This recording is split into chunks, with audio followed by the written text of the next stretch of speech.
आज पूरी दुनिया क्रिसमस मना रही है, लेकिन क्या हमने कभी पूछा, क्या यह परमात्मा की भक्ति है या केवल परंपरा? दोस्तों, एक सवाल है, अगर भगवान अजन्मा है तो उसका जन्मदिन क्यों मनाया जाता है? कबीर साहब जी कहते हैं, अजन्मा है अविनाशी, मतलब भगवान का जन्म नहीं होता। तो फिर ये त्यौहार सच्ची भक्ति है या परंपरा? एक छोटा सा सवाल आप सभी से, क्या बाइबल में लिखा है कि यीशु मसीह का जन्म 25 दिसंबर को हुआ है? नहीं लिखा। फिर सोचिए हम क्या मना रहे हैं। संत रामपाल जी महाराज जी कहते हैं, भक्ति शास्त्र से होनी चाहिए, परंपरा से नहीं। दोस्तों बताइए, अगर रास्ता गलत हो तो मंजिल मिलेगी क्या? ऐसे ही अगर भक्ति गलत तरीके से हो तो भगवान मिलेंगे क्या? कबीर साहब ने कहा, ज्ञान बिना भक्ति अंधी होती है। हमसे एक बात बताओ, भगवान पैदा होता है क्या? नहीं। तो फिर जन्मदिन किसका मना रहे हैं? कबीर साहब जी बोले, जो जन्मे मरे सो भगवान नहीं। फिर सच्चा भगवान कौन है? आज पूरी दुनिया क्रिसमस मना रही है, पर एक सवाल कोई नहीं पूछ रहा, क्या यह परमात्मा का पर्व है या इंसान की बनाई परंपरा? आइए कबीर साहब और संत रामपाल जी महाराज जी के सत्य ज्ञान से समझते हैं। नमस्कार दर्शकों, धर्म को मानने वाले लोगों की आबादी के आधार पर ईसाई धर्म को दुनिया भर में सबसे बड़ा धर्म माना जाता है और सभी धर्मों की तरह ईसाई धर्म की भी कुछ मान्यताएं और कुछ त्योहार प्रचलित हैं। उन्हीं में से एक त्योहार है ईसाई धर्म का क्रिसमस डे, जिसे यीशु मसीह के जन्म दिवस के रूप में मनाया जाता है, जो कि हर साल 25 दिसंबर को मनाया जाता है। इस दिन लोग क्रिसमस ट्री सजाते हैं, उपहारों का आदान प्रदान करते हैं, पार्टियों का आयोजन करते हैं और यीशु मसीह को भगवान मानकर पूजते हैं। लेकिन ईसाई धर्म से जुड़े गूढ़ रहस्यों तथा बाइबल क्या कहता है क्रिसमस के बारे में, आइए जानते हैं इस एपिसोड में। सवाल नंबर 1, क्रिसमस डे पर ईसाई धर्म को मानने वाले लोगों द्वारा क्रिसमस ट्री सजाया जाता है, उपहारों का आदान प्रदान किया जाता है, पार्टियों का आयोजन किया जाता है। तो क्या यह सब करना बाइबल के अनुरूप सही है? दर्शकों, सबसे पहली और महत्वपूर्ण बात यह है कि ईसा मसीह के जन्मदिन को मनाने के लिए बाइबल में कहीं भी उल्लेख नहीं किया गया है, बल्कि बाइबल यिर्मयाह अध्याय 20 श्लोक 14 में ईसा मसीह ने कहा है कि श्रापित हो वह दिन जिसमें मैं उत्पन्न हुआ। जिस दिन मेरी माता ने मुझ को जन्म दिया वह धन्य न हो। साथ ही परमात्मा के साकार स्वरूप का वर्णन करते हुए गुरु नानक जी ने गुरु ग्रंथ साहिब के पेज नंबर 5, लेकिन इसे उत्सव के रूप में मनाने का कोई निर्देश नहीं दिया गया है। इसके अलावा बाइबल यिर्मयाह अध्याय 10 श्लोक 2 से 4 में यहोवा यों कहता है, अन्य जातियों के मार्ग पर न चलो और आकाश के चिन्हों से भयभीत न हो, क्योंकि अन्य जातियां उनसे भयभीत होती हैं। वे एक वृक्ष को काटते हैं, उसे सुनहरे और चांदी के गहनों से सजाते हैं और उसे स्थिर करने के लिए ठोंक लगाते हैं ताकि वह न हिले। साथ ही श्री गुरु ग्रंथ साहिब पृष्ठ 1257 मलार महल्ला एक घरूदो में लिखा है कि आज्ञाओं को त्याग कर मनुष्य की परंपराओं को थाम लिया है। तुम अपनी परंपराओं को बनाए रखने के लिए परमेश्वर की आज्ञाओं को तोड़ते हो। तथा कुलुस्सियों अध्याय 2 श्लोक 8 में लिखा है कि सावधान रहो कि कोई तुम्हें तत्वज्ञान और व्यर्थ धोखे के द्वारा, जो मनुष्य की परंपराओं और संसार की प्राथमिक शिक्षाओं पर आधारित हैं, लूट न ले। अर्थात बाइबल में बार बार यह चेतावनी दी गई है कि मनुष्य को अपने द्वारा बनाई गई मनमानी परंपराओं का पालन नहीं करना चाहिए, तथा जो लोग मनमाने तरीके से पूजा करते हैं या त्योहार मनाते हैं, वे ईश्वर के आदेश की अवहेलना करते हैं। दर्शकों, जिससे स्पष्ट है कि क्रिसमस दिवस पर क्रिसमस ट्री सजाना, उपहार देना और पार्टियों का आयोजन करना, ये सब सांसारिक क्रियाएं हैं जो बाइबल के विरुद्ध हैं। इसलिए ऐसे मनमाने त्योहारों को मनाना व्यर्थ है। सवाल नंबर 2, क्या मांस भक्षण वास्तव में ईसाई धर्म के अनुरूप है या यह केवल परंपरा और मिथकों का परिणाम है? दर्शकों, ईसाई धर्म के लोगों का मानना है कि ईश्वर ने उन्हें मांस खाने की अनुमति दी है, लेकिन यह सत्य नहीं है, क्योंकि जिस तरह आपने देखा कि ईसाई धर्म के लोगों को यही मालूम नहीं है कि बाइबल के अनुसार परमात्मा साकार है, बल्कि इसके विपरीत वे परमात्मा को निराकार मानते आ रहे हैं।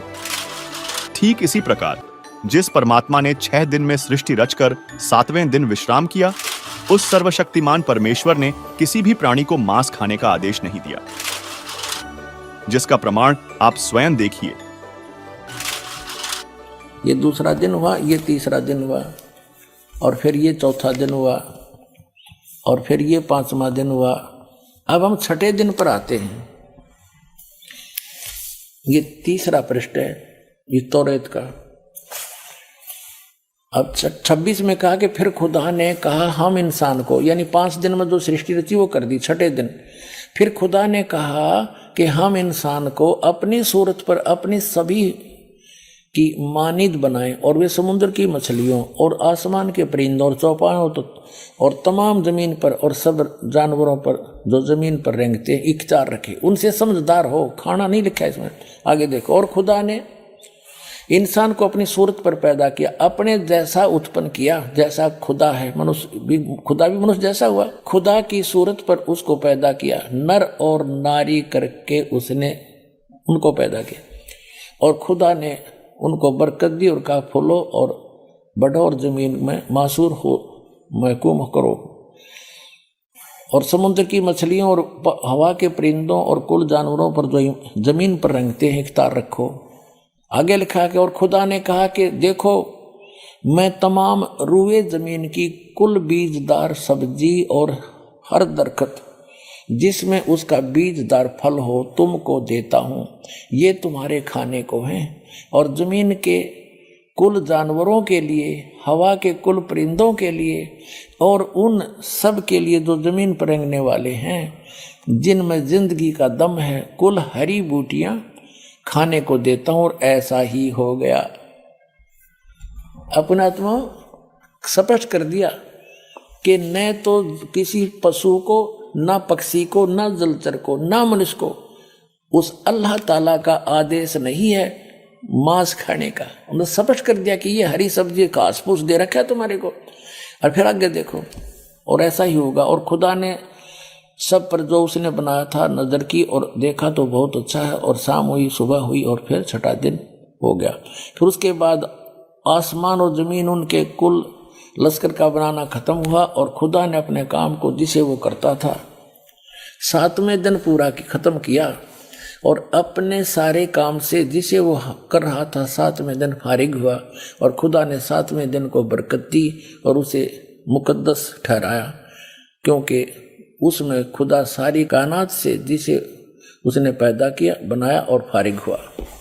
अब इसको पवित्र बाइबल में दिखाता हूँ एज इट इज, ना तो ये आपको बरगला देंगे आपको, ये नकली अटपट करने वाले मारे सट्टे ने हो गए। हमने बहुत अच्छी तरह ताल में इल्म हूँ मैं, ये कहते हैं जो इनके पढ़ने वाले विद्वान, और का पता नहीं इनको। ये देखिएगा, ये पवित्र बाइबल है, संपूर्ण जीवन अध्ययन बाइबल।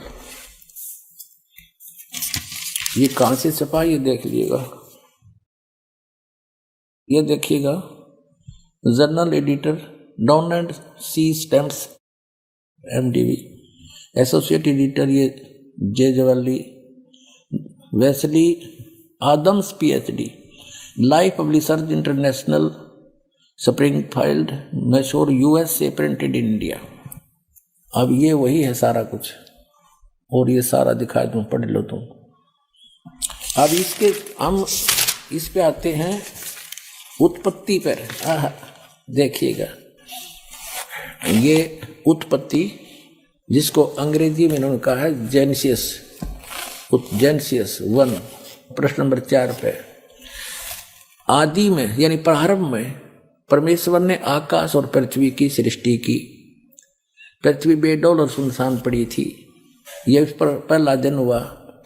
फिर परमेश्वर ने जो कहा, जल के बीच एक ऐसा अंतर हो कि जल दो भाग हो जाए, सारा कुछ क्या, सांझ हुई भोर हुई फिर दूसरा दिन हो गया, फिर सांझ हुई भोर हुई तीसरा दिन हो गया। हमने अपने मतलब की बात लेनी, ये चौथा दिन हो गया, सांझ हुई भोर हुई फिर चौथा दिन हो गया। अब हम ये 5वां दिन हो गया, प्रश्न नंबर 5 पर आ गए हम। ये सांझ हुई भोर हुई 5वां दिन हो गया। अब छठे दिन ये आ गया, छठा दिन, ये छठे दिन में चल पड़ा। इस प्रकार परमेश्वर ने पृथ्वी की जाति जाति के वन पशुओं को और जाति जाति घरेलू पशुओं और जाति जाति की भूमि पर सब रेंगने वाले जंतुओं को बना, और परमेश्वर ने देखा अच्छा है। फिर परमेश्वर ने कहा कि हम मनुष्य को, उन सब पशु पक्षियों को बना कर फिर हम मनुष्य को अपने स्वरूप के अनुसार बनाएं, अपनी समानता में बनाएं, और वे समुद्र की मछलियों और आकाश के पक्षियों और घरेलू पशुओं और सारी पृथ्वी पर सब रेंगने वालों जंतुओं पर जो पृथ्वी पर रेंगते अधिकार रखें। इनसे समझदार हो, जैसे भैंस, गाय, बैल, इनको हमने अपने काम के लिए प्रयोग कर लिया, इनको खाना नहीं, सताना नहीं, इनको जैसे गाय भैंस आपने रखी, उसको पहले आप पेट भरते हो, चराते हो, उसको नहवाते हो, धोआते हो, प्यार से रखते हो, जब वो दूध देती है। तो ऐसे कहा, खाने के लिए नहीं कहा उस मालिक ने। देखो आगे, तो परमेश्वर ने कहा मनुष्य को अपने स्वरूप के अनुसार बनाए, अपनी समानता बनाए। तो भगवान फिर कैसा हुआ, फिर परमेश्वर ने कहा हम मनुष्य को अपने स्वरूप के अनुसार बनाए, अपनी समानता बनाए, और वो समुद्र की मछलियों और आकाश के पक्षियों और घरेलू पशुओं और सारी पृथ्वी पर रेंगने वाले जंतुओं पर जो पृथ्वी पर रेंगते अधिकार रखे। आगे देखो, तब परमेश्वर ने मनुष्य को अपने स्वरूप के अनुसार उत्पन्न किया, अपने ही स्वरूप के अनुसार परमेश्वर ने उसको उत्पन्न किया, नर और नारी करके उसने मनुष्यों की सृष्टि की। तो भगवान कैसा, नर आकार मनुष्य सदृश, जैसे जिनको परमात्मा मिले सचखंड लेकर गए, वापस छोड़ा, उन्होंने बताया हमरे ही निहार है, हमारा सृजनहार, हमारा भगवान हमारे जैसी शक्ल का है, लेकिन उसकी बॉडी वो उस वहां जाकर के सभी का जो शरीर है इमोर्टल हो जाता है, अविनाशी शरीर मिलता है, वो मटेरियल सारा अविनाशी मटेरियल का शरीर है। और यहाँ पर ये नाशवान है ये शरीर। यहाँ जब आता है परमात्मा अपनी ओरिजिनल बॉडी से ही आता है, वो अविनाशी, वो ऐसे ही किसी माँ से जन्म नहीं लेता, सह शरीर आता है, सह शरीर चला जाता है। आपको प्रमाण दिखाएंगे, अल्लाहू अकबर सह शरीर आया था, बालक रूप धारण किया, लीला करते बड़े हुए, फिर सह शरीर चले गए लाखों लोगों के सामने। अब ये स्पष्ट हो गया कि परमात्मा ने मनुष्य को अपने जैसा, अपनी सूरत में, अपने शकल के अनुसार अपने जैसा रचा। तो भगवान भी, अल्लाह भी मनुष्य जैसा है। और आगे फिर वो क्या कहता है देखो, और परमेश्वर ने कहा नर और नारी करके उनकी सृष्टि की, और परमेश्वर ने उनको आशीष दी, उनसे कहा फूलो फलो और पृथ्वी पर भर जाओ और उसको अपने वश में कर लो, और समुद्र की मछलियों तथा आकाश के पक्षियों और पृथ्वी पर रेंगने वाले जंतुओं पर अधिकार रखो। यानी उनसे, जैसे इंसान ने शेर तक को काबू कर लिया, हाथियों को भी बांध लिया, तो ऐसे कंट्रोल करने के लिए कहा उन्होंने। आगे देखो, फिर परमेश्वर ने उनसे कहा, यानी मनुष्यों को भी, फिर परमेश्वर ने उनसे कहा कि सुनो, जितने बीज वाले छोटे छोटे पेड़, ये मनुष्यों के लिए आदेश है, सारी पृथ्वी के ऊपर हैं, और जितने वृक्षों में बीज वाले फल हैं, वे सब मैंने तुमको दिए तुम्हारे भोजन के लिए।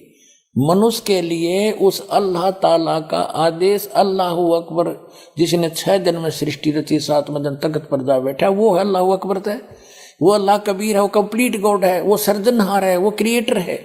उस क्रिएटर का आदेश नहीं है मांस खाने का मनुष्य को, पशु पक्षियों को भी नहीं है। आगे देखो, तुम्हारे भोजन के लिए, ये तो मनुष्यों के लिए। आगे देखो, यहां आगे हम, और जितने पृथ्वी के पशु और आकाश के पक्षी और पृथ्वी पर रेंगने वाले जंतु हैं, जिनमें जीवन का प्राण है, उन सब के खाने के लिए मैंने सब हरे हरे छोटे पेड़ दिए, और वैसा ही हो गया, यानी घास फूस से। और तब परमेश्वर ने जो कुछ बनाया था वो देखा, तो क्या देखा, वह बहुत अच्छा है। तथा सांझ हुई फिर भोर हुआ, इस प्रकार ये 6वां दिन हो गया। अब 7वां दिन, यूं आकाश और पृथ्वी और उनकी सारी सेना का बनाना समाप्त हो गया। और परमेश्वर ने अपना काम जिसे वह करता था 7वें दिन समाप्त किया, और उसने अपने किए हुए सारे काम से 7वें दिन विश्राम किया। और परमेश्वर ने 7वें दिन को आशीष दी और पवित्र ठहराया, क्योंकि उसमें उसने सृष्टि की रचना के अपने सारे काम से विश्राम लिया। ठीक दर्शकों, बाइबल से यह स्पष्ट हुआ कि सर्व सृष्टि रचनहार परमात्मा का आदेश मांस खाने का नहीं है। इसके आगे यदि कोई आदेश बाइबल में मांस खाने का है तो वह पूर्ण परमात्मा का नहीं है। इसलिए उस आदेश को मानना परमात्मा के आदेश का उल्लंघन है। आदम जी को अपना आदि पुरुष मानते हैं दोनों धर्म, ईसाई और मुसलमान धर्म के अनुयायी। तो बाबा आदम जो है, और उसी का विवरण है वहां पर पवित्र बाइबल में। और परमात्मा ने जो आदेश दिया था कि किसी ने मांस नहीं खाना, ये एक आहार है तुम्हारा, बीजदार पौधे जैसे गेहूं, चना, ज्वार, बाजरा, ये जो कुछ भी है, और बाकी काजू, किस्मत, सेब, संतरे, ऐसे मोहन मेवा दे रखी भगवान ने, फिर अड़ंगा खावें। तो वहां उसके बाद जैसे पवित्र बाइबल में आपको आगे पढ़ने को मिलेगा, उसमें क्या लिखा है कि ऐसे खुरों वालों का मांस नहीं खाना, ऐसे पशुओं का मांस खाना, ऐसों का नहीं खाना। ये उनका किसका विधान है? ये भगवान का नहीं है। ये किसी फरिश्ते ने या किसी अन्य देव ने या किसी महात्मा पुरुष ने अपनी सोच उसमें लिख दी, वो मालिक का आदेश नहीं है। और यदि उस परमात्मा के विधान को ना मानकर हम किसी अन्य देव या फरिश्ते का आदेश पालन करते हैं तो भगवान के विधान को हम तोड़ रहे हैं। जैसे एक थानेदार से मित्रता थी किसी व्यक्ति की, उसने अपने थानेदार मित्र से कहा कि मेरा गवांडी, मेरा पड़ोसी मुझे बहुत परेशान करता है, और मैंने सब तरह से उससे प्रार्थना कर ली, मान नहीं रहा, कोई यत्न करो। अब उस दरोगा जी ने कह दिया अपने मित्र से कि मार उसका लठ, माफ देख लूंगा। अब मित्र का आदेश पाके उस व्यक्ति ने, दरोगा का आदेश पाके, अधिकारी का, अपने पड़ोसी के साथ झगड़ा ठान लिया और उसके सिर में लठ मारा, वो मारते मर गया। अब राजा का विधान था कि कोई किसी की मृत्यु हत्या करेगा तो उसको सजाए मौत मिलेगी। अब उस नालायक ने एक अधिकारी की आज्ञा का पालन करके राजा का विधान भंग कर दिया, जिस कारण से उसको सजाए मौत होगी, उसकी भी फांसी लगी। तो पुण्यात्माओं, परमात्मा का आदेश विधान है कि मांस नहीं खाना मनुष्यों के लिए, फलदार वृक्ष और बीजदार पौधे, नथिंग एल्स। और फिर आगे चल के किसी फरिश्ते ने, जैसे आपने देखा ये पवित्र बाइबल में ऐसा प्रमाण है कि कोई फरिश्ते आकर के किसी में बोलते हैं ऐसे ऐसे बकरा भेंट चढ़ा दो। जैसे आपने देखा होगा हिंदू धर्म में कोई भूत बोला किसी में, मैं भैरव हूं, बकरा चढ़ाओ, दारू पीऊंगा। अब बेटी के बाप तू बड़ा हलवा खा ले, फिर वो डरते उसको बकरा भी कट बनावे और उस नवकम्यता ही शराब भी पिलावे, और फिर भी मचता रहे वो, क्योंकि सत भक्ति और भगवान की दया बिना ये आपत्ति टला नहीं करती, दूने पाप बढ़वावे है। तो वो आदेश यदि पवित्र बाइबल में ऐसा है, कहीं लिखा है, तो परमात्मा का आदेश नहीं, किसी थानेदार का आदेश है, और उसका पालन करने से आप दोषी हो गए, आपको सजा मिलेगी, ये छूना भी नहीं। चलिए अब जानते हैं मांस खाने वालों के विषय में परमात्मा ने क्या कहा है, सुनिए। जो नर गोश्त खाते हैं प्रत्येक राक्षस जान, इसमें संशय है नहीं, हिंदू खाइयो चाहे मुसलमान। कहते जो मांस खाते हो प्रत्येक राक्षस है, चाहे हिंदू हो चाहे मुसलमान। ये तुमने अपना फार्मूले आप बना रखे, उन महापुरुषों के आदेश नहीं है। कहते हैं मांस खावे सो ढेढ़ सब, और मद पीवे सो नीच, और कुल की दुर्मति पर हरे, भगवान कहे सो ऊंच। कहते मांस खावे सब ढेढ़ है, चाहे हिंदू है, चाहे मुसलमान, सिख है या ईसाई। और कहते हैं मद पीवे सो नीच, शराब पीते वो महान नीच आदमी है। और अपने कुल का भी नाश करते हैं। केवल जो उस अल्लाह अकबर का सच्चा नाम जपते हैं वही ऊंचे हैं। समझदार को संकेत बहुत होता। अब आप जी को दिखाया है परमात्मा नर आकार है, 6 शरीर है, 6 दिन में सृष्टि रची और परमात्मा ने छठे दिन मनुष्य को अपने जैसा, अपने अनुरूप, अपने शरीर जैसा, अपनी सूरत जैसा उत्पन्न किया, नर और नारी करके उनकी उत्पत्ति की और उनको खाने के लिए आदेश दे दिया। अभी आपने पढ़ा, आप फिर भी पढ़ सकते हैं। सवाल नंबर 3, ईसाई धर्म की पवित्र पुस्तक बाइबल में त्रिदेवों का कौन सा रहस्य छिपा हुआ है? क्या सृष्टि की रचना का पूरा विवरण बाइबल में मिलता है? दर्शकों, ईसाई धर्म को मानने वाले व्यक्ति यही मानते हैं कि भगवान एक है, जबकि बाइबल में एक से अधिक भगवानों का प्रमाण है। दर्शकों, जैसे देश का मुखिया, राष्ट्रपति तथा प्रधानमंत्री तो एक होता है, लेकिन मंत्री अनेक होते हैं। ठीक इसी प्रकार जिस परमात्मा ने सृष्टि की उत्पत्ति की वह एक है, लेकिन यहाँ व्यवस्थापक के रूप में एक से अधिक भगवान हैं, जिसका प्रमाण पवित्र बाइबल में भी मिलता है। देखिए, अब पवित्र बाइबल से बहुत सी रहस्य जो है सामने आएंगे। इसमें यह भी आपके समक्ष आएगा कि ये तीनों देवता श्री ब्रह्मा, श्री विष्णु, श्री शिव जी पूरे ब्रह्मांड के संचालक हैं और पवित्र ईसाई धर्म के इतिहास में भी उनका जिक्र है। भले ही उनका नाम नहीं है, नाम अन्य वो अपनी भाषा में कुछ भी लिख ले। अपने आत्मा परमात्मा ने आदम और हव्वा की उत्पत्ति की, जैसा पवित्र बाइबल में लिखा है, और फिर मनुष्यों की रचना करके सारे जो कुछ भी यहाँ बनाने थे बना के, चांद, सितारे, पृथ्वी आदि। तो परमात्मा जो सर्वश्रेष्ठी रचनहार है वो तो विश्राम कर लिया, उसने ऊपर तख्त पर चला गया। उसके पश्चात यहाँ इस काल भगवान ने बागडोर संभाल ली, ब्रह्म ने, जो श्री ब्रह्मा, श्री विष्णु, श्री शिव जी के पिताजी हैं। तो इसमें ये प्रमाण दिखाते हैं कि क्या लिखा है कि आदम और हव्वा, आदम व्यक्ति का नाम है और हव्वा उसकी पत्नी है। उन दोनों को इस काल ने अपने पुत्र ब्रह्मा जी को संभाल दिया। अब आगे दिखाते हैं कि परमात्मा साकार है या निराकार।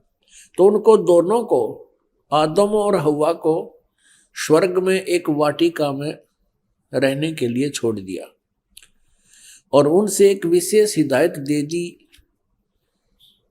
भगवान ने, यहाँ के भगवान ने, कि तुमने इस वाटिका के अंदर और किसी भी वृक्ष का फल तुम खा सकते हो, लेकिन बीच में लगे हुए पेड़ों के फल को नहीं खाना, क्योंकि तुम खाओगे तो मर जाओगे।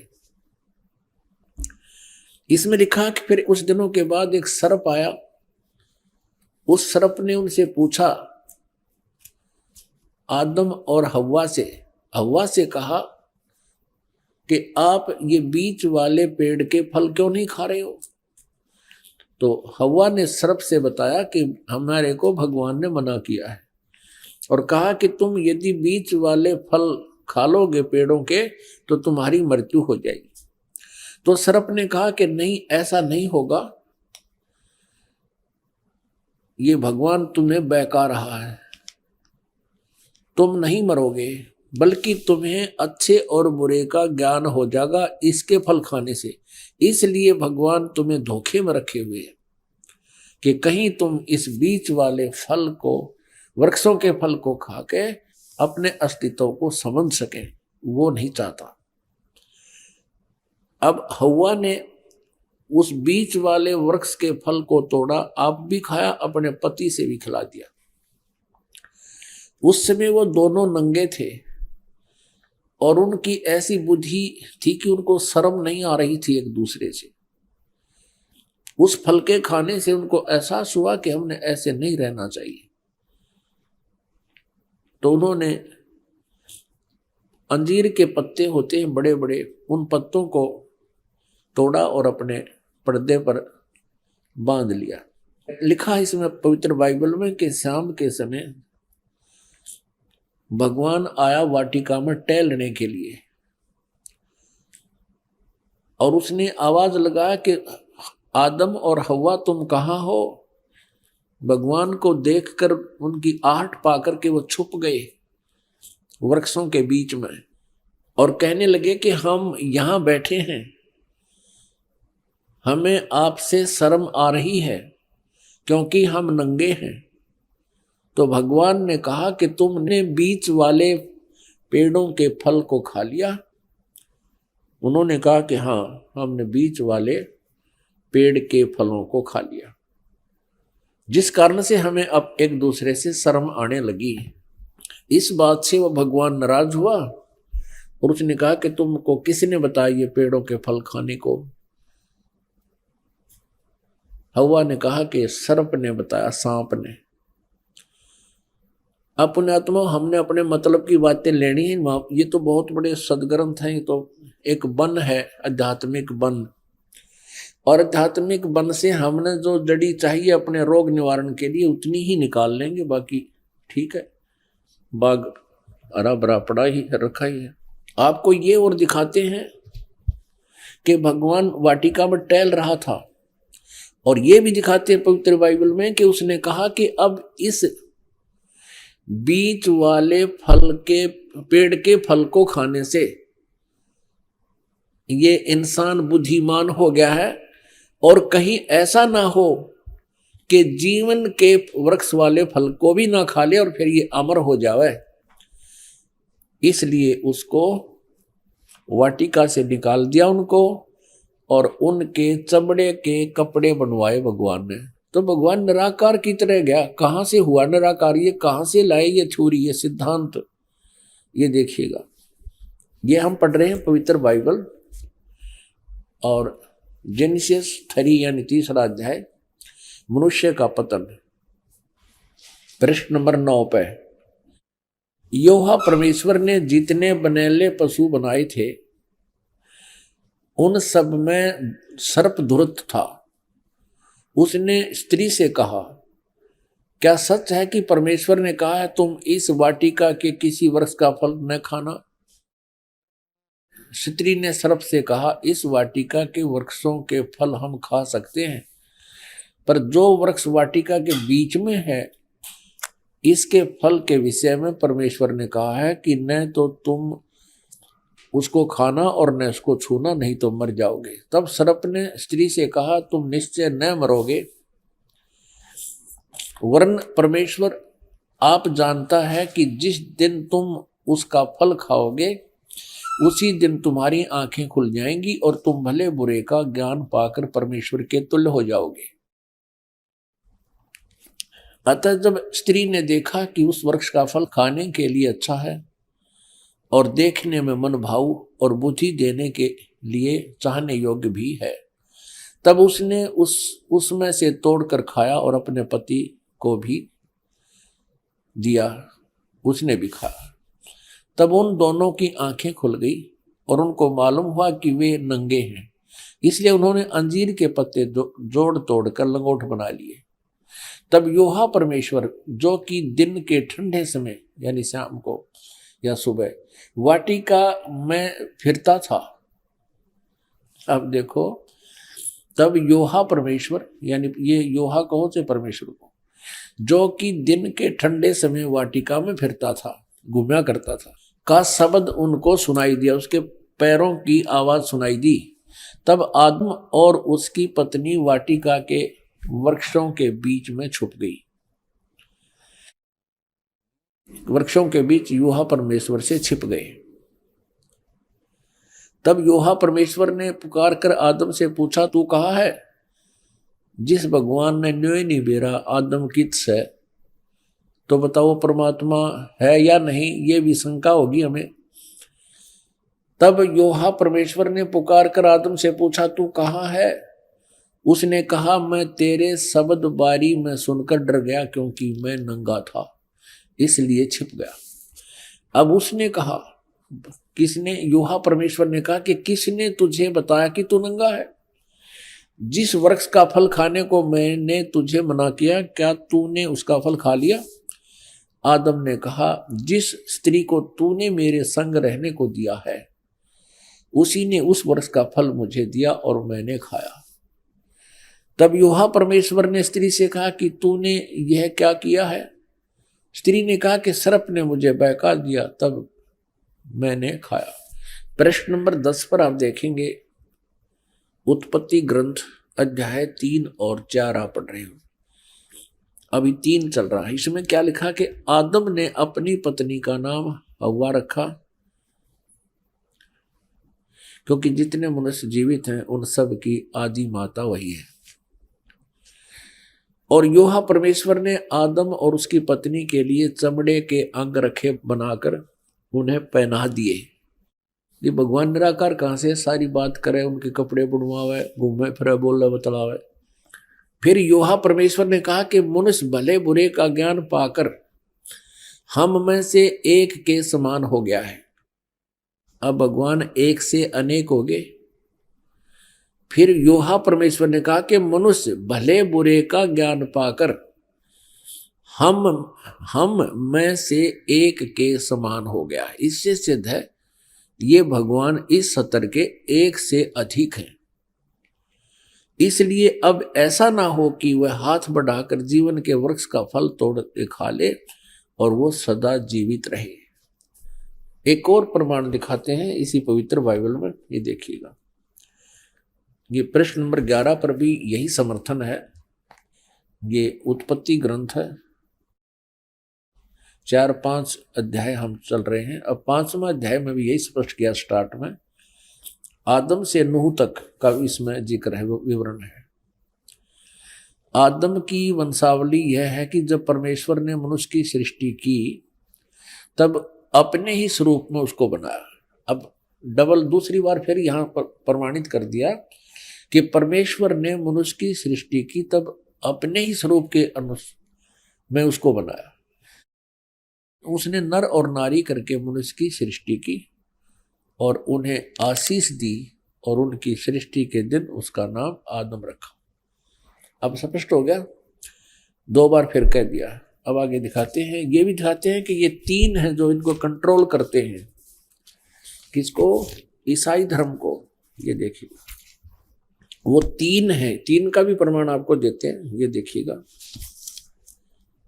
ये है 24 पृष्ठ और वही उत्पत्ति यानी जेनेसिस 17-18। 3 अतिथि। अब्राहम ममरे के बांज वृक्षों के बीच कड़ी धूप के समय तंबू के द्वार पर बैठा हुआ था अब्राहम। तब योहा ने उसे दर्शन दिया। उसने आंखें उठाकर दृष्टि की तो क्या देखा कि 3 पुरुष उसके सामने खड़े। ये तीनों ब्रह्मा विष्णु महेश। जब उसने उन्हें देखा तब उनसे भेंट करने के लिए तंबू के द्वार से दौड़ा और भूमि पर गिरकर दंडवत किया की और कहने लगा, हे प्रभु, यदि मुझ पर तेरी अनुग्रह दृष्टि है तो मैं विनती करता हूं, अपने दास के पास से चले न जाना। मैं थोड़ा सा जल लाता हूं और आप अपने पांव धोकर इस वृक्ष के नीचे विश्राम करें। फिर मैं एक टुकड़ा रोटी ले आऊं और उसे आप अपने अपने जीव के को तृप्त करें, तब उसके पश्चात आगे बढ़ें, क्योंकि आप अपने दास के पास इसलिए पधारे हैं। उन्होंने कहा, जैसा तू कहता है वैसा कर। अब देखो पुण्यात्मा, इस पवित्र बाइबल ने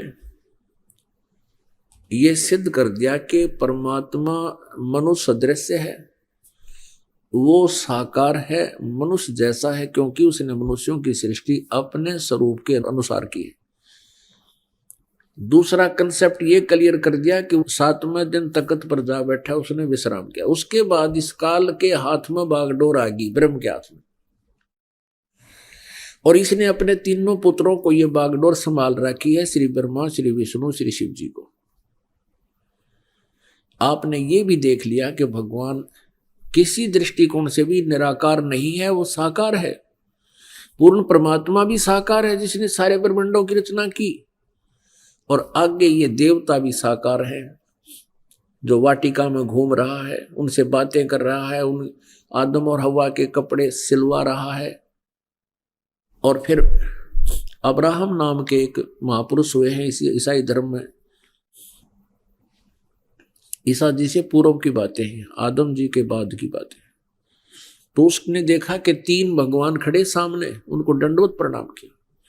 तो परमात्मा निराकार कहां से रहा, ये कहां से लाई ये सिद्धांत? ये था लोकवेद। लोकवेद वो होता है जो दंत कथा होती है, जो सदग्रंथों के विपरीत होता है, उसको लोकवेद। दर्शकों, इससे यह भी स्पष्ट होता है कि बाइबल में सृष्टि रचना का पूर्ण ज्ञान नहीं है। इसीलिए सृष्टि रचना की संपूर्ण जानकारी जानने के लिए इसी वीडियो के डिस्क्रिप्शन में दी गई लिंक पर क्लिक करके देखिए यह वीडियो, जिसका टाइटल है संपूर्ण सृष्टि रचना। सवाल नंबर 4। एक ओर ईसाई धर्म में परमात्मा को निराकार माना जाता है और दूसरी ओर ईसा मसीह जी को ईश्वर मानकर पूजा जाता है, तो इसमें कितनी सच्चाई है तथा परमेश्वर के अस्तित्व के विषय में पवित्र बाइबल क्या कहती है? दर्शकों, यह बात सत्य है कि ईसाई धर्म में परमात्मा को निराकार माना जाता है, लेकिन यह बाइबल के अनुसार सही नहीं है।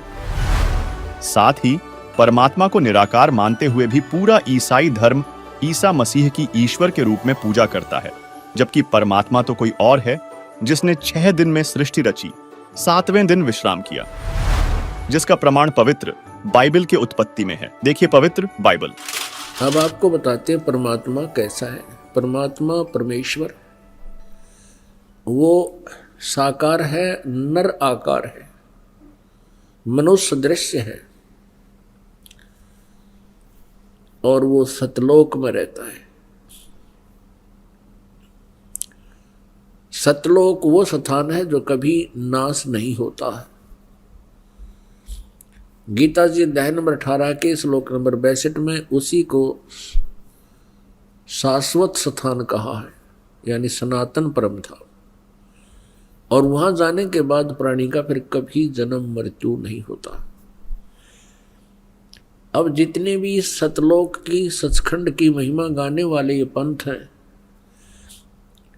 इनको कह का भी ज्ञान नहीं, सचखंड और ऊपर के लोगों का केवल सुना सुनाया ज्ञान परमात्मा कबीर जी की वाणी को उन्होंने रट रखा है, उसी का उल्टा सुल्टा अनुवाद करके इन बोली आत्माओं को भ्रमित कर रखा है जो उनके अनुयायी हैं।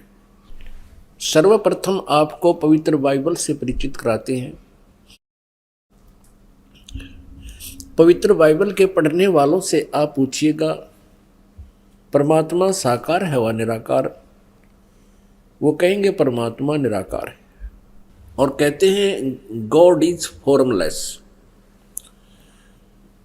उन्होंने फिर पवित्र बाइबल को समझा ही नहीं। पवित्र बाइबल में लिखा है कि परमात्मा मनुष्य दृश्य है, और 6ठे दिन उस परमेश्वर ने कहा कि हम मनुष्य को अपने स्वरूप के अनुसार उत्पन्न करेंगे, और वैसा ही कर दिया। 6ठे दिन भगवान ने मनुष्य को अपने स्वरूप में उत्पन्न किया, नर और नारी करके उनकी उत्पत्ति की। अब देखिएगा प्रमाण पवित्र बाइबल में। पवित्र बाइबल संपूर्ण जीवन अध्ययन बाइबल, पवित्र बाइबल संपूर्ण जीवन अध्ययन बाइबल।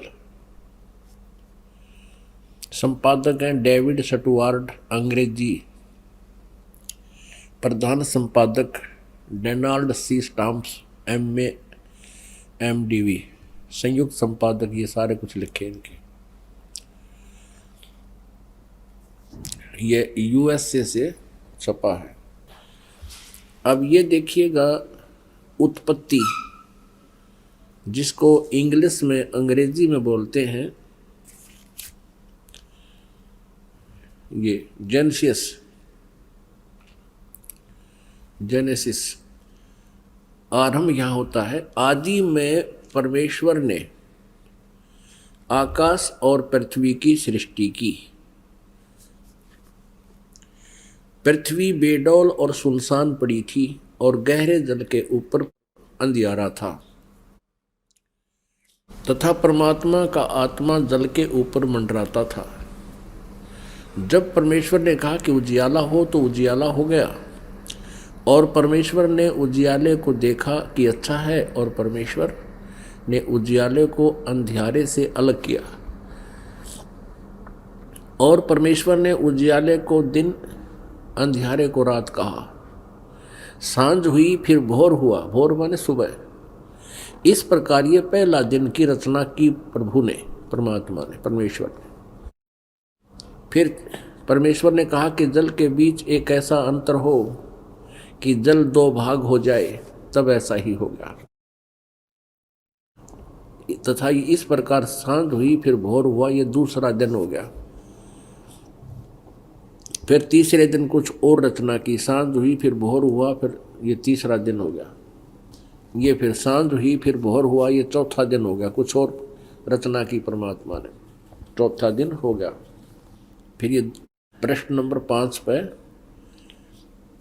तथा फिर और बहुत सी रचनाएं की परमेश्वर ने, तो सांझ हुई फिर भोर हुआ, इस प्रकार ये 5वां दिन हो गया। अब हम 6ठा दिन पढ़ेंगे।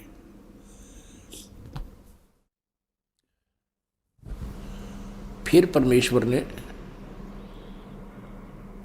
कहा कि हम मनुष्य को अपने स्वरूप के अनुसार अपनी समानता में बनाएं और वे समुद्र की मछलियों और आकाश के पक्षियों और घरेलू पशुओं और सारी पृथ्वी पर और सब रेंगने वाले जंतुओं पर जो पृथ्वी पर रेंगते हैं अधिकार रखें, यानी उनसे बुद्धिमान हो। तब परमेश्वर ने मनुष्य को अपने स्वरूप के अनुसार उत्पन्न किया। अपने ही स्वरूप के अनुसार परमेश्वर ने उसको उत्पन्न किया, नर और नारी करके उसने मनुष्यों की सृष्टि की। पुण्यात्माओं फिर पढ़ लो। तब परमेश्वर ने मनुष्य को अपने स्वरूप के अनुसार उत्पन्न किया।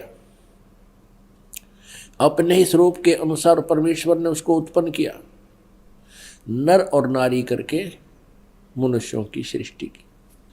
अब पवित्र बाइबल में उत्पत्ति ग्रंथ अध्याय नंबर 1 का श्लोक नंबर 26 है ये।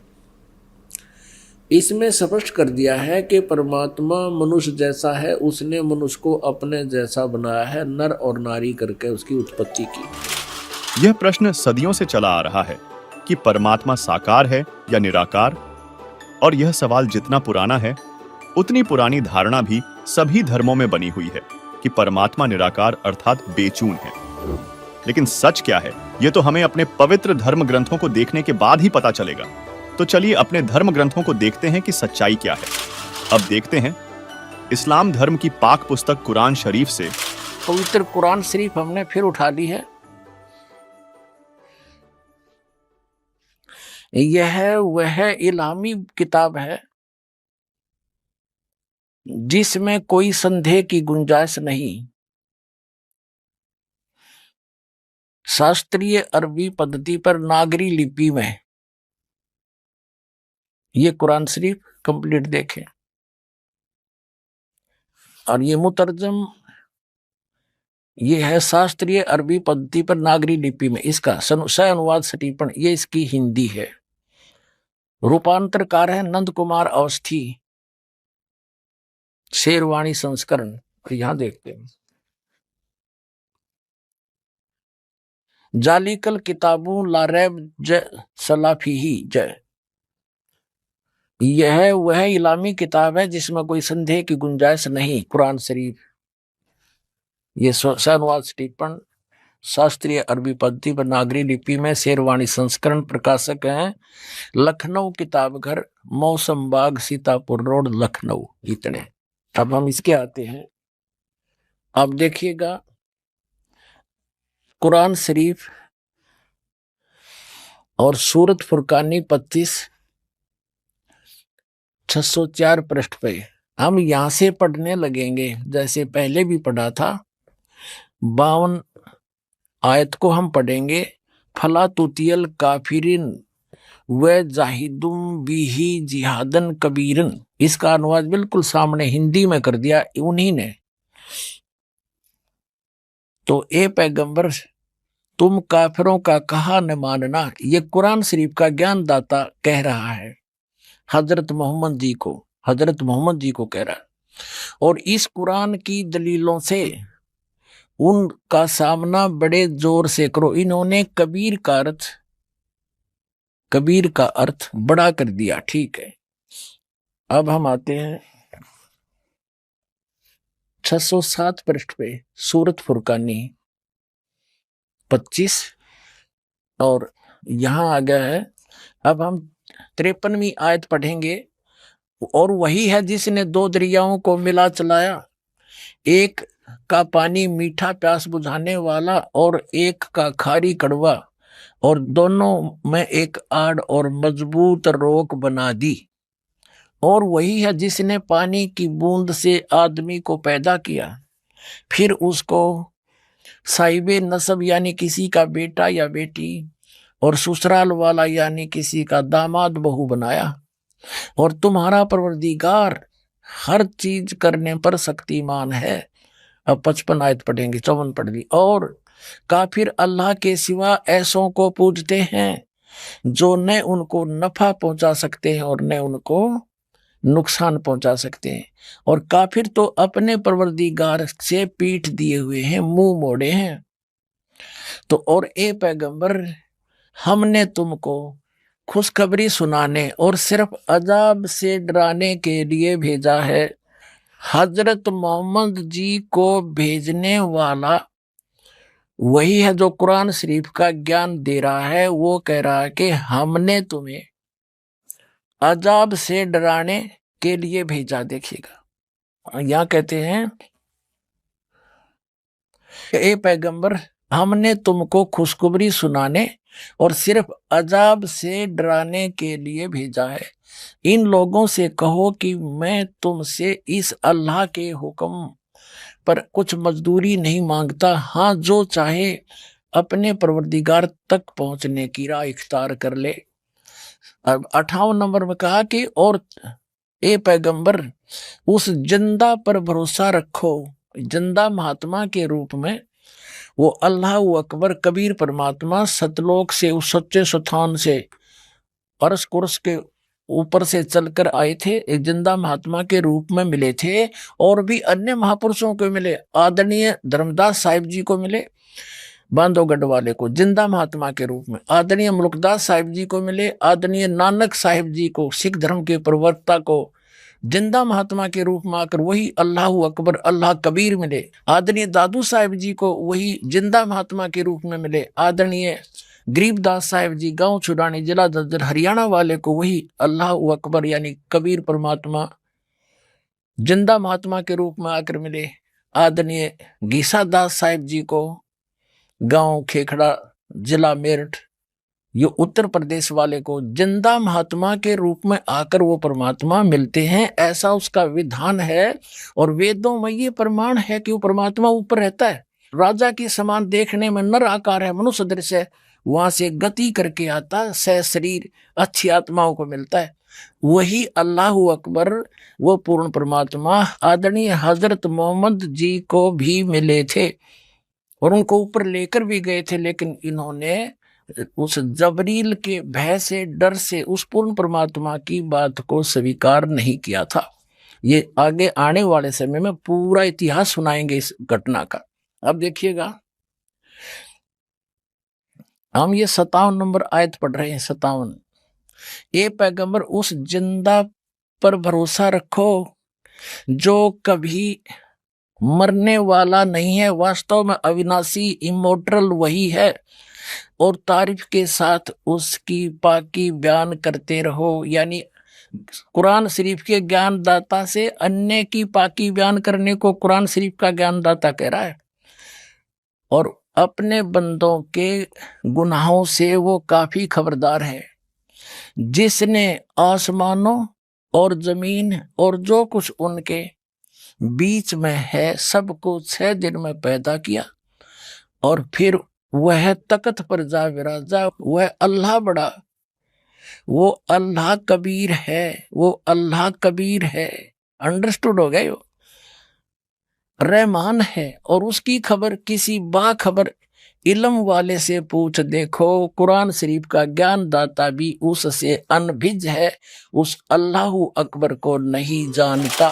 अभी आपने दो पवित्र धर्मों के धर्म ग्रंथों से जाना कि परमात्मा यानी अल्लाह मनुष्य सदृश्य है और वह ऊपर तख्त सिंहासन पर बैठा है। चलिए अब जानते हैं हिंदू धर्म ग्रंथ अर्थात विश्व के सबसे प्राचीनतम ग्रंथ वेदों और सिख धर्म के पवित्र गुरु ग्रंथ साहिब से कि आखिर परमात्मा रब कैसा है। पवित्र वेद दिखाते हैं, पवित्र ऋग्वेद आपको दिखाते हैं। पहले पवित्र ऋग्वेद के अंदर ये है ऋग्वेद मंडल नंबर 9 और 10 इकट्ठे ही हैं, अनुवादित हैं। ये कहां से प्रकाशित है? सार्वदेशी कार्य प्रतिनिधि सभा, महर्षि दयानंद भवन, रामलीला मैदान, नई दिल्ली से। महर्षि दयानंद सरस्वती कृत, मुद्रक है Prince of seat printers 1510, Pataudi house, Daryaganj, नई दिल्ली से। अपने आत्माओं, एक आश्चर्य की बात है, आज तक एक लोक वेद सबके हृदय में समा चुका था कि परमात्मा निराकार है। God is formless. मुसलमान भाई कहते हैं अल्लाह तो बेचून है, उसका कोई काया नहीं है, हरनों के ऊपर बैठा सातवें आसमान पर, फिर बिना काया का बैठा कि किस रूप में बैठा ये तो आज तक निर्णय कर दो। अब यहां क्या बताया है कि ये आर्य समाज के जो प्रवर्तक थे महर्षि दयानंद और उनके जितने आचार्य अनुयायी हैं वो भी परमात्मा को निराकार कहते हैं ठोक के, और वेदों को सच बताते हैं कि वेदों जैसा ग्रंथ पृथ्वी पर नहीं है। हर वेद आप अनुवाद कर रहे हैं, ओए होए। तो कबीर साहब कहते हैं मोती मुक्ता दर्शत नाही, ये जगह सब अंधरे, दिखत के नैन चश्मे इनका फिरा मोतिया बंदरे। ये दिखते विद्वान, इनका मोतिया बंद हो रहा था अज्ञान रूपी। जैसे किसी को मोतिया बंद हो जाना, आंखों में एक रोग होता है, उसकी आंखें तो बिल्कुल स्वस्थ दिखाई देती है, स्वस्थ, जैसे इनमें कोई रोग नहीं, लेकिन उसको दिखता कुछ नहीं।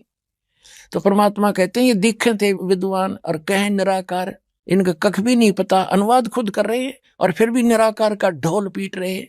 ईसाई धर्म के धर्मी व्यक्ति पवित्र बाइबल को सिरोधार्य मानते हैं, उस जैसा ग्रंथ नहीं मानते हैं और परमात्मा को फॉर्मलेस बताते, निराकार बताते। इसमें स्पष्ट लिखा है नर आकार मनुष्य दृश्य है, और पवित्र कुरान शरीफ में स्पष्ट लिखा है कि वो 6 दिन में सृष्टि रची, उसने 7वें दिन तख्त पर जा विराजा। जा विराजा को निराकार क्या बैठेगा? वो मनुष्य दृश्य है, वहां जा बैठा, वहां पर तो बैठा है तो कोई आकार है उसका। हम ऋग्वेद पढ़ रहे हैं, ऋग्वेद आपको इसका पूरा प्रकरण दिखा दिया था। ऋग्वेद मंडल नंबर 9 सूक्त नंबर 86 मंत्र नंबर 26 में कहा है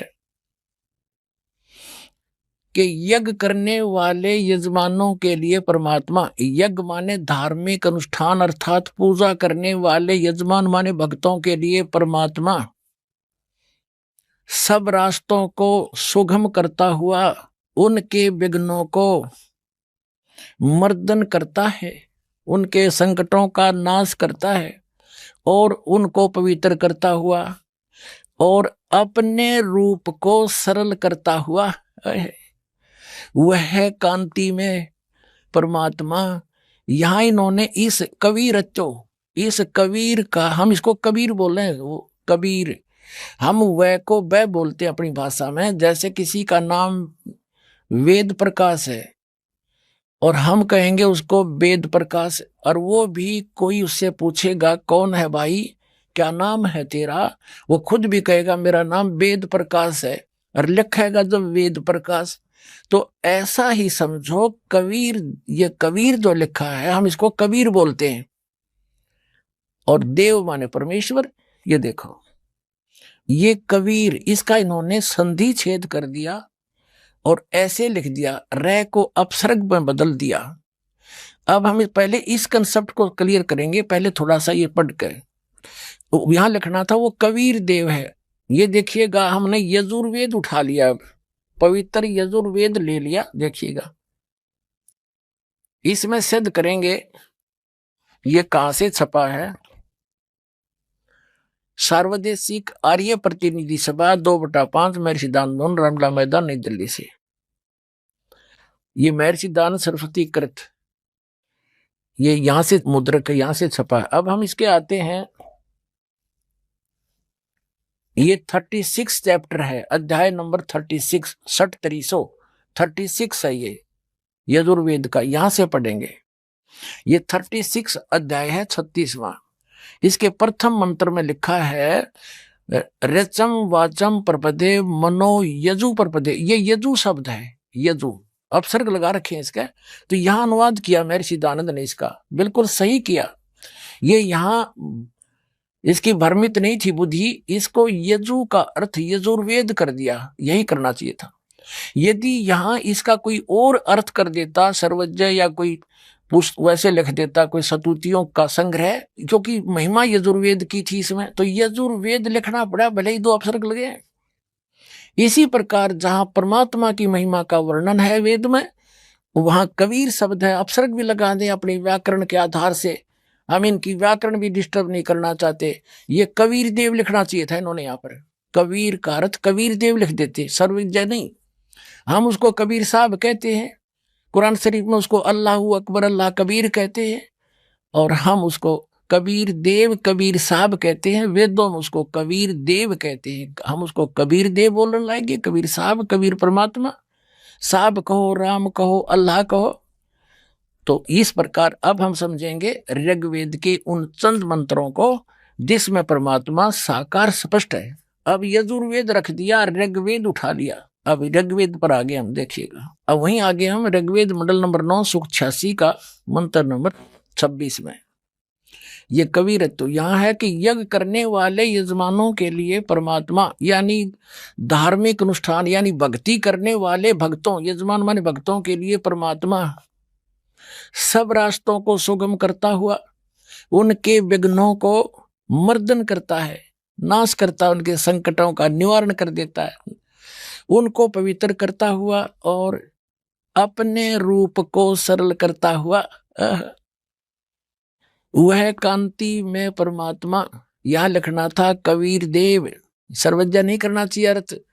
कबीर देव, कबीर देव, कबीर साहब, अल्लाहू अकबर, विद्युत के समान क्रीड़ा करता हुआ वर्णीय पुरुष यानी अच्छी आत्मा को, अच्छे पुरुष को, अच्छे व्यक्ति को, धर्मात्मा को प्राप्त होता है। अपने आत्मा वो परमात्मा ऊपर रहता है ध्रुवलोक के 3रे पृष्ठ में, और वहां से गति करके आता है बिजली जैसी गति से, यानी इतनी बहुत शीघ्रता से यहां जाता, फ्रिक्शन ऑफ सेकंड के अंदर। और वो कबीर है, वो कबीर देव है, अल्लाहू अकबर है। वो कहाँ रहता है देखो इसी में, ऋग्वेद मंडल नंबर 9 सूक्त 86 का मंत्र 26 आप पढ़ रहे हैं। हम यहाँ आगे पढ़ते पढ़ते वो कबीर देव विद्युत के समान क्रीड़ा करता हुआ, यानी आकाशीय बिजली की तरह एकदम पूरी स्पीड तय वर्णीय पुरुष को प्राप्त होता। वो कहाँ रहता है 27वें मंत्र में स्पष्ट कर दिया है। जो परमात्मा ध्रुवलोक के 3रे पृष्ठ पर विराजमान है, वो 3रे भाग में रहता है, उस ध्रुवलोक के ऊपर, ध्रुवलोक के।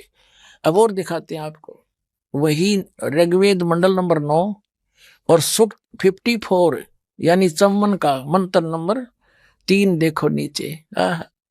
इसमें स्पष्ट किया है कि सूर्य के समान जगत प्रेरक वह परमात्मा सोम स्वभाव वाला और जगत प्रकाशक है। विश्वानी पुनाने वह सब लोकों को पवित्र करता हुआ भुवनो ऊपरी तिष्ठति, सब भुवनों यानी सभी लोकों के ऊपर, संपूर्ण ब्रह्मांडों के ऊर्ध्व भाग में भी वर्तमान है, वहां पर विराजमान है, बैठा है वो उस भुवनों ऊपर, सभी भवनों के, सभी संपूर्ण ब्रह्मांडों के ऊर्ध्व माने ऊपर के भाग में, तिष्ठति माने बैठा है, और वहां से चलकर आता है। अब आगे दिखाते हैं। अब ऋग्वेद मंडल नंबर 9 सूक्त 82 में कति कंसेप्ट क्लियर हो जाएगा। ऋग्वेद मंडल नंबर 9 सूक्त 82 और मंत्र नंबर 1 में क्या कहा है? वह है जो सर्वोत्पादक प्रभु, यानी सबकी उत्पत्ति करने वाला, 6 दिन में सृष्टि रच के 7वां दिन तख्त पर बैठने वाला, प्रकाश रूप सद्गुणों की वृष्टि करने वाला, पापों का हरण करने वाला, वह राजे, ये संस्कृत है, इसका अर्थ है राजा के समान। राजा के, ये 269 पृष्ठ पे है राजा के, और इधर देखो 270 पृष्ठ पे, 270 पृष्ठ पे राजा के समान दर्शनीय है, देखने में राजा के समान है, तख्त पर विराजमान है, सिर पर मुकुट है उसके, और वह पृथ्वी आदि लोकांतरों के चारों ओर शब्दमान हो रहा है। वह वर्णीय पुरुष को, अच्छी आत्मा को, जो दृढ़ भक्त है उसको पवित्र करता हुआ प्राप्त होता है। कैसे? जिस प्रकार विद्युत सने वाले स्थानों को आधार बनाकर प्राप्त होता है। आगे वो किस लिए आता है? उद्देश्य क्या होता है आने का? हे परमात्मन, उपदेश करने की इच्छा से, तत्व ज्ञान, यथार्थ ज्ञान बताने की इच्छा से आप महापुरुषों को प्राप्त होते हो, नीचे आकर के गति करके आते हो, और आप अत्यंत गतिशील पदार्थ के समान हमारे आध्यात्मिक यज्ञ को, यानी हमारे धार्मिक अनुष्ठानों को प्राप्त होते हैं। आप कबीर देव हैं, आप अल्लाहु अकबर हैं, शुद्ध स्वरूप हैं, आप पाक हैं, पवित्र हैं। हमारे पापों को दूर करके हे अमर परमात्मा सोम आप हमको सुख दे। हो गया सिद्ध।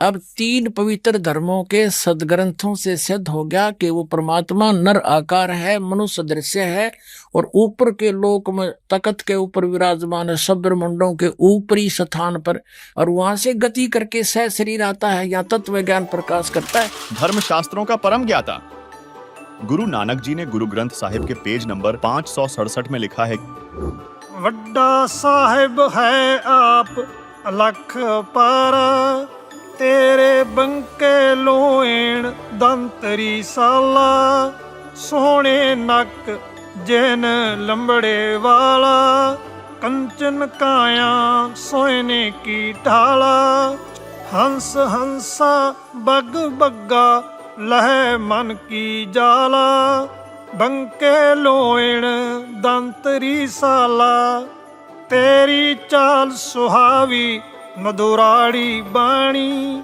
कोकन कोयकला तरल जुआणी, सारंग ज्यों पग धरे ठिम ठिम, आप संधूरे, बिनवंत नानक दास हर का, तेरी चाल सुहावी मधुराड़ी बाणी।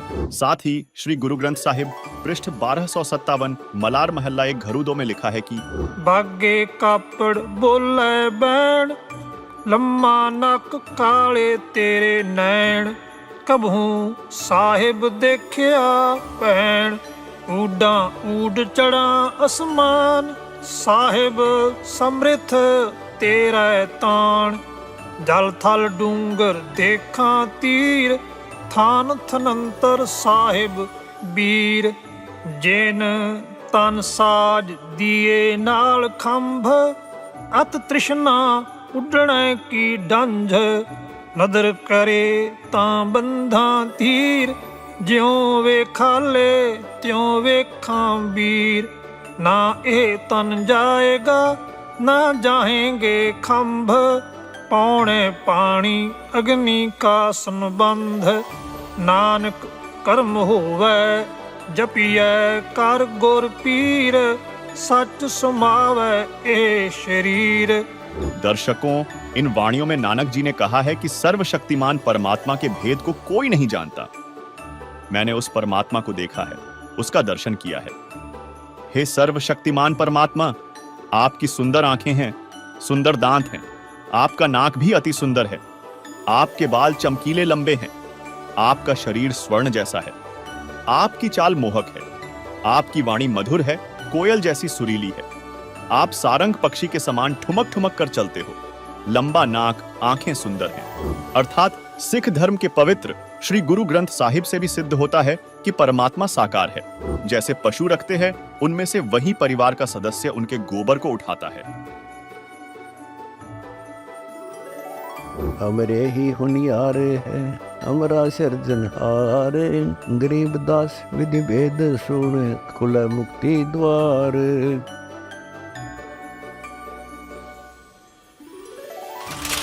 दर्शकों, इन सभी प्रमाणों को देखकर अब आपको यह तो पता चल गया होगा कि सदियों से अध्यात्म की जो गुत्थी उलझी हुई थी, उसे संत रामपाल जी महाराज ने धर्मशास्त्रों के प्रमाण देकर सुलझाया है और यह सिद्ध किया है कि परमात्मा अल्लाह निराकार नहीं है, बल्कि मनुष्य सदृश साकार है और उसका नाम कबीर है।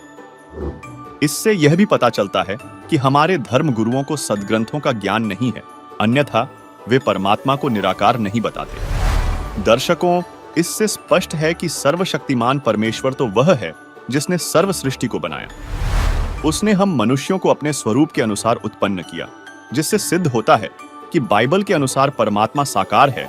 इसलिए ईसाई धर्म की परमात्मा को निराकार मानने की अवधारणा भी गलत सिद्ध होती है तथा इससे यह भी मालूम चलता है कि ईसाई धर्म को मानने वाले तथा पवित्र बाइबल को पढ़ने वाले लोगों को अपने पवित्र धर्म ग्रंथ का भी ज्ञान नहीं है। और यदि बात करें ईसा जी की, तो ईसा जी तो खुद कहते हैं कि मैं प्रभु का बेटा हूँ, प्रभु नहीं हूँ। और जो ये अनजान लोग हैं, ये धक्के से ईसा जी को भगवान बना रहे हैं। ईसाई धर्म के जो प्रचारक हैं, ये स्वार्थवश ईसा जी को प्रभु बताते हैं, जबकि ईसा जी तो खुद कहते हैं कि मैं प्रभु का बेटा हूं, मैं भगवान नहीं हूं। ये ईसाई धर्म के सभी व्यक्ति भी मानते हैं और ऐसा बाइबल में भी लिखा है, जिसका प्रमाण बाइबल इब्रानियों अध्याय 1 श्लोक 5, मत्ती अध्याय 17 श्लोक 5, मरकुस अध्याय 1 श्लोक 11 और लूका अध्याय 20 श्लोक 13 में है, जिनमें क्रमशः लिखा है कि तू मेरा पुत्र है, आज तू मुझसे उत्पन्न हुआ। तू मेरा प्रिय पुत्र है, तुझसे मैं प्रसन्न हूं। यह मेरा प्रिय पुत्र है, जिससे मैं प्रसन्न हूं, इसकी सुनो। मैं क्या करूं? मैं अपने प्रिय पुत्र को भेजूंगा, संभव है वे उसका आदर करें। जो स्पष्ट रूप से संकेत करते हैं कि ईसा मसीह ईश्वर के पुत्र थे, ईश्वर नहीं। दर्शकों, अब कुछ लोग ये कहेंगे कि ईसा जी ने तो अपने जीवन काल में कई चमत्कार किए थे, तो क्या वे ईश्वर नहीं हैं? तो आपको बता दें, हजरत ईसा का जन्म तथा मृत्यु, उन्होंने जो भी चमत्कार किए, वे पहले से ही काल ब्रह्म ज्योति निरंजन, जिसे ईसाई धर्म के लोग शैतान मानते हैं, के द्वारा निर्धारित थे। यह प्रमाण पवित्र बाइबल में यूहन्ना ग्रंथ अध्याय 9 श्लोक 1 से 34 में है, जिसमें लिखा है कि एक व्यक्ति जन्म से अंधा था। वह हजरत ईसा मसीह के पास आया तथा हजरत ईसा जी के आशीर्वाद से स्वस्थ हो गया, उसे आंखों से दिखाई देने लगा। शिष्यों ने पूछा, हे मसीह जी, इस व्यक्ति ने या इसके माता पिता ने कौन सा ऐसा पाप किया था जिस कारण से यह अंधा हुआ तथा माता पिता को अंधा पुत्र प्राप्त हुआ?